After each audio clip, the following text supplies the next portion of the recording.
That's the closing bell on Wall Street as we are watching the end of trading today. Right now, the Dow is settling down somewhere in the down 2,300 range, ending a grim day on Wall Street today. At one point, trading was even halted because of such a quick drop. We're going to go over to Chief Business Correspondent Rebecca Jarvis, who's here with me right now to try to make sense of this all. Rebecca, we saw this circuit breaker kick in this morning. Trading resumed. It doesn't seem to have helped a whole lot.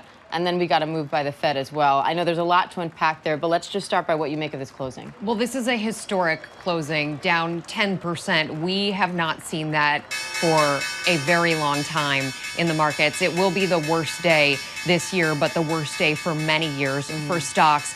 And what Wall Street is contending with right now is the reality that is unfolding before all of America. And that is the stark choices that are being made in communities across the country between public health and the economy. And public health has to win. And in these choices, time and time again, there is that blow, the economic blow of shutting down the NBA and games for the foreseeable future, the economic blow to cruise lines that are saying we will no longer take passengers, the economic blow of people canceling travel, of airlines saying that they're seeing business down dramatically. And while there are things that the government has announced that it can do in the near term to help cushion that blow, which, by the way, have yet to be passed, while there are various things that can be done in the near term, the bigger question, and this is what you're seeing reflected on Wall Street, is the longer term question of the industries and the businesses that have a lot of debt right now, and there are record amounts of corporate debt right now. Those industries, as they weather through this, and by the way, every economist believes that America will eventually weather through this. The big question is, what will the casualties business-wise look like? And there is a feeling that there will be job losses and there will be business casualties before things get back to where they started. And it's such a great point, and I just want to reiterate it, especially since the closing bell was ringing as you were saying it, but that what is the best interest on the economy is not always what's in the best interest of public health. But long term, those two areas do cross. Businesses want to protect their consumers. The NBA wants to protect its fans, right? So we have to make these decisions now in hope that in the long run, it does help keep these businesses afloat. Exactly, and Dr. Jen has talked a lot about flattening the curve.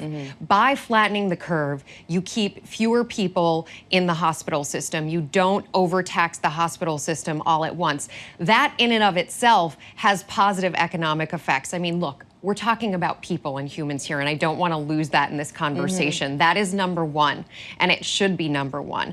But when it comes to the economic impact of all of this, we have to remember that these very, very drastic measures do have drastic economic consequences. But at the same time, they also keep life consequences from happening, and they also have their own potential for creating other problems. You know, if the coronavirus were to spread rapidly, and if we were to have that impact, the actual viral impact on our economy, that opens up a whole new can of worms. Right. And then the Fed tried to sort of intervene, it seemed, at some point in the middle of the day. What happened there? Well, we've seen the Federal Reserve step up a handful of times now at this point, looking at different ways that it can help with the economy. I mean, that's ultimately its job, to make sure that the economy isn't running too hot or too cold. Unfortunately, today, the Fed buying back some Treasury securities was not enough to stop the selling. And I do think, when I talk to analysts and market watchers, I do think a lot of that has to do with this key question about various industries, how they're going to weather through this when the actual disease itself and the severity of the disease is gone. How are those businesses going to be? What position are those businesses going to be in 3-4 months from now? It seems like a lot of this hinges on uncertainty. Markets hate uncertainty. We all know that. So is there a light at the end of the tunnel in that we don't know a whole lot about this right now, but we will as time evolves? We will, and some of this also is the fact that Wall Street works in economic models, Excel spreadsheets filled with numbers.